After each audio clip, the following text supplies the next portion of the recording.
Bienvenidos y bienvenidas a Enclave Política. En Brasil se decide algo muy importante: continuar con el neofascista Jair Bolsonaro o recuperar el estado de bienestar que vivió ese país con Luiz Inácio Lula da Silva y Dilma Rousseff. Las encuestas dan cuenta hasta ahora del triunfo del Partido de los Trabajadores, pero hay que tener cuidado con eso. Nada está dicho. ¿Cómo se evalúa este proceso electoral y de qué manera posiciona un nuevo debate político en Brasil? De esto queremos conversar con la analista y académica Rose Barbosa, a quien le damos la más cordial bienvenida. Qué gusto tenerte de nuevo por acá, Rose. ¿Cómo estás?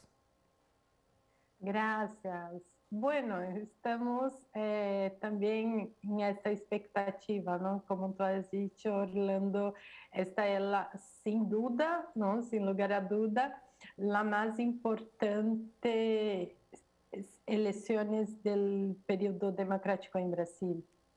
Claro, y de entrada te pregunto, ¿cómo evalúas todo lo ocurrido durante este último periodo en términos políticos? Porque efectivamente parecería, digo esto con absoluta responsabilidad, que hubo un cambio de correlación de fuerzas, porque quienes ahora están apoyando a Luiz Inácio Lula da Silva son gente que va desde la derecha hasta la izquierda. ¿Cómo se llegó a esto? Sim, creio que é justamente esta percepção da urgência de que a própria democracia que está em peligro em Brasil, não? Lo que Lula ha logrado fazer em este último, podemos falar em este último ano, é uma união de forças democráticas, uma frente ampla por la democracia, justo porque la democracia es lo que está en juego en estas elecciones, ¿no? No se trata de ser una persona X, ¿no? Que en este caso es Jair Bolsonaro, pero es el propio sistema como está conformado las instituciones, el judiciario, el Parlamento brasileño, todo esto está en juego ahora, ¿no? Pero entonces, si es así, ¿por qué los sectores de derecha se han virado a favor de Luiz Inácio Lula da Silva cuando en el 2018 apoyaron a Jair Bolsonaro? Exatamente, porque hasta para a direita, para o capitalismo liberal, algumas travas e algumas instituições são importantes para seus próprios negócios, não? Porque a verdade é que em Brasil, o que está passando é que hemos perdido não só o que chamávamos soft power, ou seja, esta importância do Brasil, tanto em América Latina, ¿no? Con todos nuestros acuerdos, con nuestros vecinos hermanos, pero también en nivel internacional, con Unión Europea y otros países. Lo que la ultraderecha, não, neofascista que representa Bolsonaro e que não é só o Bolsonaro, não, Bolsonaro é este personagem em Brasil, mas sabemos que é uma ultraderecha que se está organizando também internacionalmente, mundialmente, não? Temos o exemplo em Itália da Giorgia Meloni, que acaba de vencer as eleições, temos os exemplos de Le Pen, Marine Le Pen em França, temos Lasso em Equador, então Guilherme Lasso em Equador, que não são mais pessoas que se pode chamar direita, pero es una ultraderecha donde es la vida de las personas lo que está en juego, ¿no? Entonces, esto tampoco para el capitalismo es interesante, porque ¿cómo hacer negocios con un país que ya no tiene la Amazonia? ¿Cómo hacer negocios con un país que no se puede confiar si va a cumplir un acuerdo X porque no existen leyes que son seguidas, não existem mais instituições as quais hacen observar estas leis. Esta é, eu penso, o grande momento que a direita se ha dado conta que uma autocracia, não, ao invés de uma democracia, não hace bem para os negócios tampouco. Claro, pero Ros, en este sentido, ¿cómo se explica esa alta votación recibida por Jair Bolsonaro? Más de 50 millones de brasileños votaron por él, tomando en cuenta dos factores que uno pensaría que cualquier gobierno podría ser castigado. Fue la peor administración de la pandemia, la del señor Jair Bolsonaro. Cerca de 1 millón de personas fallecieron, una cantidad enorme, incalculable de personas afectadas que perdieron su trabajo. Y por otro lado, la economía no precisamente está en el mejor momento, ni tampoco la administración pública goza de la pulcritud como podría esperarse, tanto que habló de luchar contra la corrupción. ¿Cómo se explica que con todos esos elementos la gente vote por el señor Bolsonaro? Sí, es un escenario muy complejo, ¿no? Algunas veces nosotros, ¿no? Analistas políticos también en la universidad tenemos una tendencia a buscar un solo factor que pueda, ¿no? Contestar a una situación así. Y en el caso de Brasil no es posible mirar, ¿no? Solo un punto y este punto explicar lo que está pasando. Entonces, pienso que tiene una intersección de muchas variables que han nos llevado hasta aquí y que donde nuestras respuestas no han logrado llegar. Entonces, por ejemplo, se habló mucho del antipetismo, o sea, que el Bolsonaro en 2018 ha logrado movilizar justo el voto de las personas que decían que nunca votarían en el PT. Esto ya no es una respuesta que podemos hablar fácilmente ahora en 2022, porque la propia familia Bolsonaro, y digo familia porque sus 4 hijos, ¿no? Que são adultos e são políticos, estão involucrados em processos de corrupção.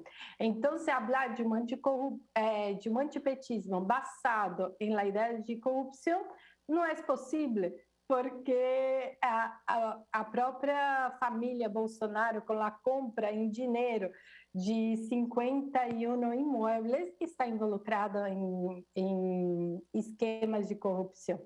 Então, esta é uma explicação que já não contenta, mas há outra explicação que habla de la agenda de costumbres, ou seja, como Bolsonaro tem utilizado uma narrativa conservadora, não? Que significa ser contra os direitos das pessoas homossexuais, que ser contra o direito à saúde sexual e reprodutiva das mulheres, ser contra a regularização das tierras ocupadas, seja por movimentos sociais, seja por populações indígenas, e uma série de pautas que poderiam chamar-se costumes.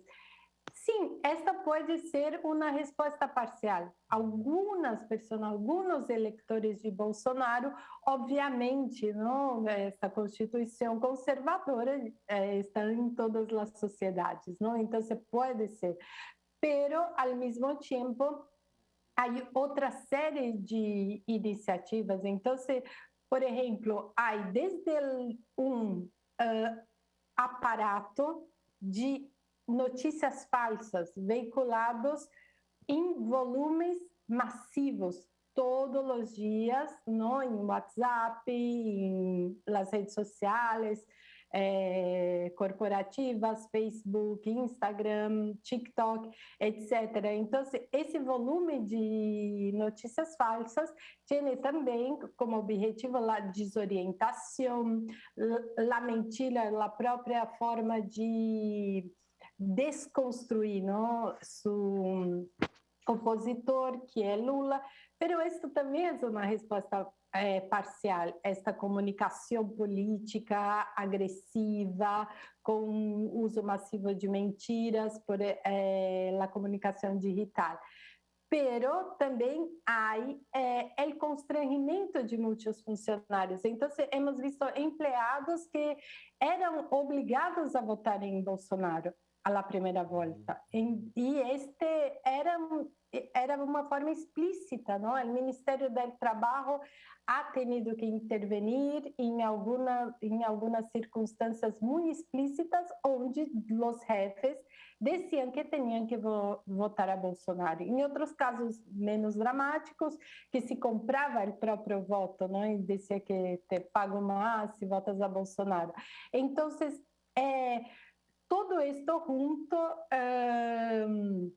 más incentivos fiscais a determinadas empresas, não, grandes empresas que apoiam Bolsonaro, mas uma desregulação de agentes econômicos, então, de las bancas, de las financieras.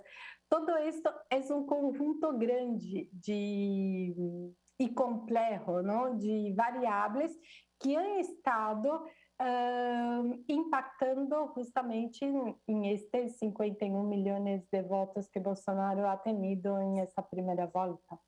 Hagamos una pausa, Rosy, y volvamos sobre algo que es muy importante, ya el enfrentamiento, el escenario político electoral en vistas del 30 de octubre. Hay algunos análisis y comentarios que apuntan hacia una situación bastante difícil de predecir, pero bueno, para eso estamos, para analizarla. Vamos a la pausa y enseguida volvemos para seguir hablando del proceso electoral en Brasil.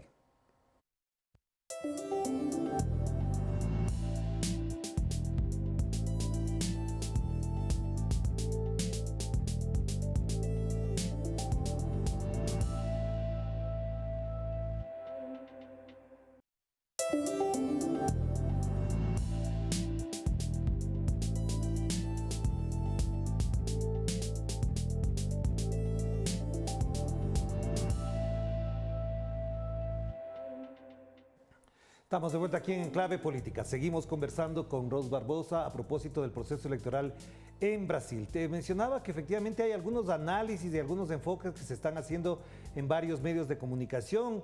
Incluso uno me llamó mucho la atención de Jaime Durán Barba a propósito del análisis que hace de la situación en Brasil. Y él dice que nada está dicho, que efectivamente quien haga la mejor campaña, y textualmente en alguna parte menciona y dice que quien se conecte con la gente. Se puede ganar la presidencia de Brasil el que comprenda lo que le quite el sueño a la mayoría de los brasileños y se comunique con ellos de manera sencilla y transparente. Esto que lo dice un experto en procesos electorales me pondría a pensar que ninguno de los dos candidatos está pensando, está comprendiendo lo que le quite el sueño a los brasileños.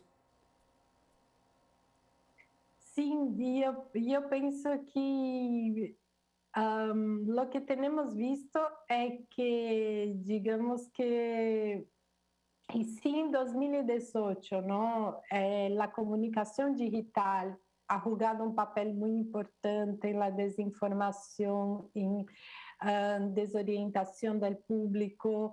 Lo que em 2022 temos é, de verdade, eleitores muito distintos entre si, onde as campanhas aún são muito homogêneas, não? Então, são muitas vezes hechas para um público prioritário, onde muitos outros estão fora.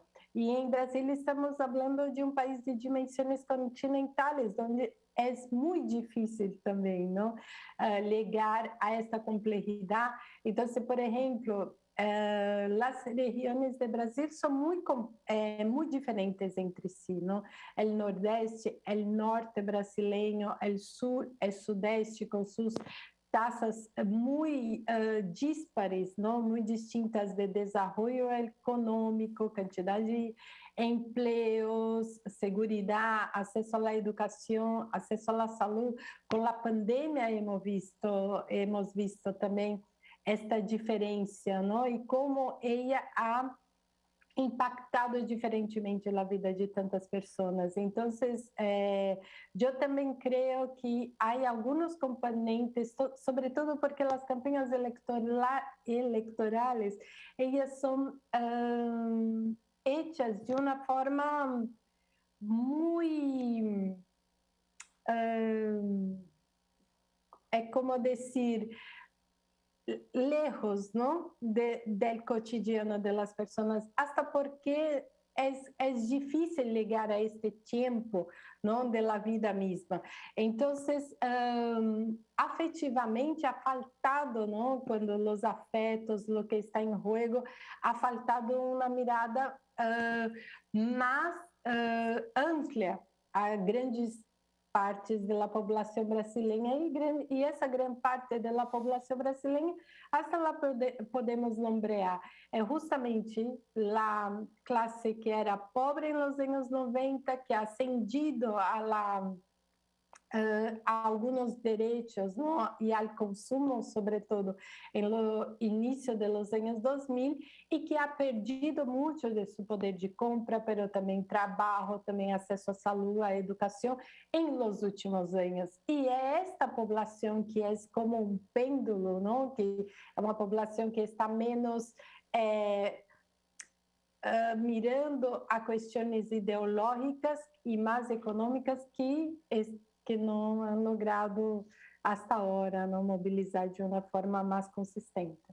Ya, y otra pregunta que cabe ahí es, ¿hasta dónde le permite a Lula tener apoyos como el de Marina Costa, el Fernando Enrique Cardoso, del propio Alckmin, de Ciro Gómez? Eso en una época habría sido muy importante porque son figuras políticas mediáticas, pero dadas las condiciones actuales, el juego que tienen las redes sociales, la lógica, la tradición que ya se destruyó de las campañas electorales con tarimas y demás, ¿le ayuda mucho a Lula los apoyos de figuras de esa dimensión?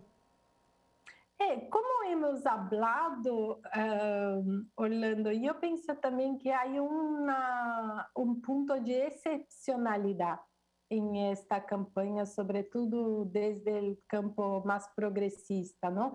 Y digamos de una centro-derecha.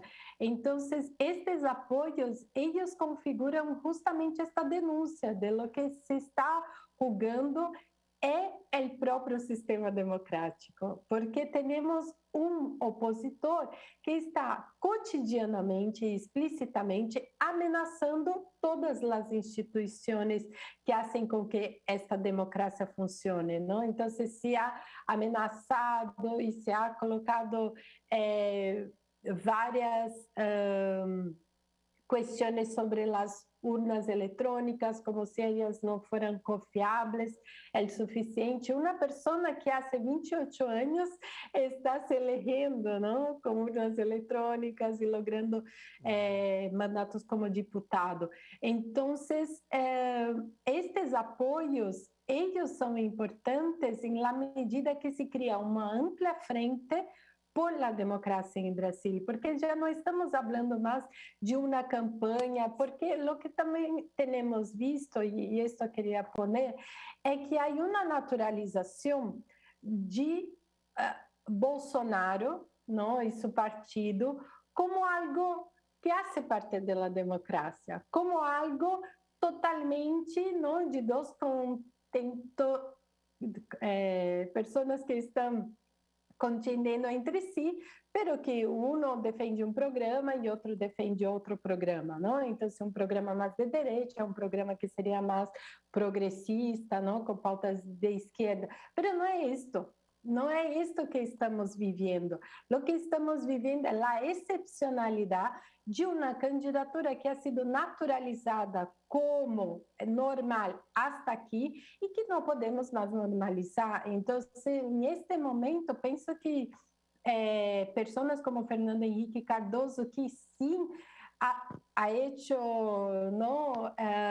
Durante mucho tiempo oposición al gobierno Lula, ha hecho duras críticas al gobierno Lula desde los años 2003.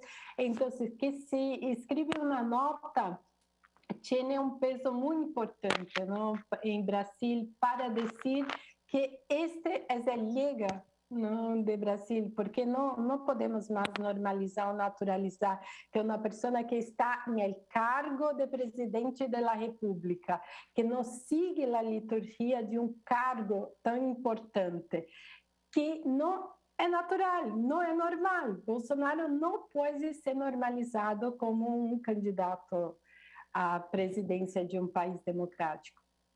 Ya, pero siendo así, en ese sentido, una de las preguntas que cabe aquí también, Ros, tiene que ver con el modo en el que están asumiendo los retos del próximo gobierno, porque sí vemos que el señor Jair Bolsonaro no va a cambiar, no ha dicho nada nuevo que va a cambiar en su plan de trabajo, no vemos nada novedoso, pero también lo otro es que para Luis Ignacio Lula da Silva va a ser muy difícil gobernar en caso de que gane las elecciones, porque lo que deja el señor Bolsonaro, además que son algunos nudos, algunas cosas muy bien atadas a un programa de gobierno y a unos compromisos que impedirían que en primer lugar sea resuelto eso fácilmente en el plano económico, pero en lo social también es muy difícil porque tenemos una sociedad dividida, descreída, con poca confiabilidad y confianza en los políticos. ¿Cómo asumir esta situación incluso de desasosiego que hay en Brasil?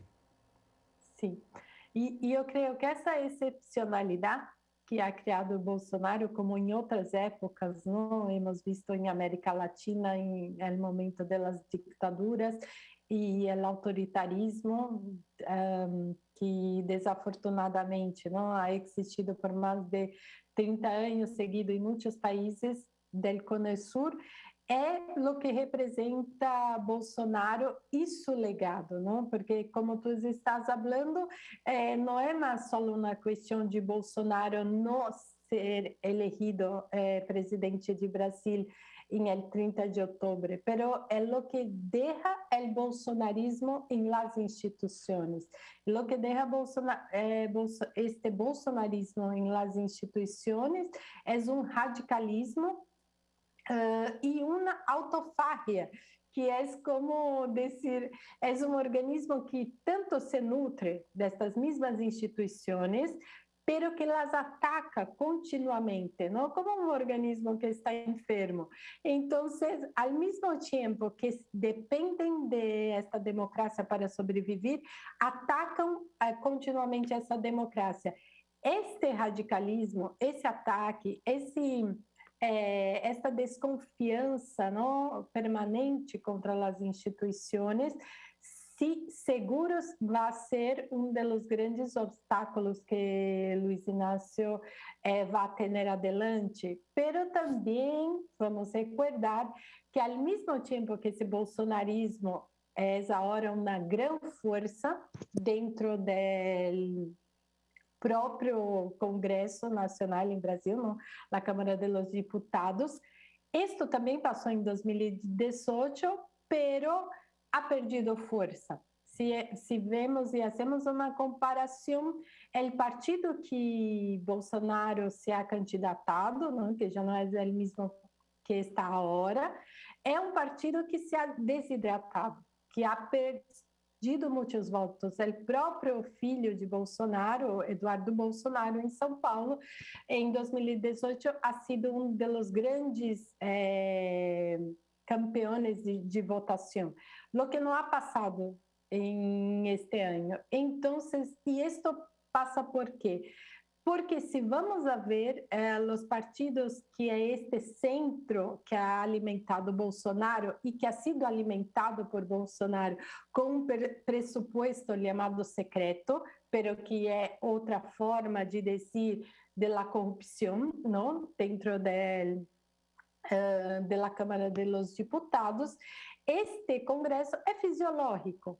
Então, onde é possível que eles cambiem a partir dos ventos. Então, nada está dito que também vai ser impossível a Lula governar, vai ser difícil, o bolsonarismo é mais do que um mandato, não? O bolsonarismo é uma ideologia que tem cada vez mais se profundizado em alguns segmentos da população em Brasil, pero com todas estas dificuldades, todavia temos muito aí onde se pode pensar, não, de transformar ou de fazer as coisas.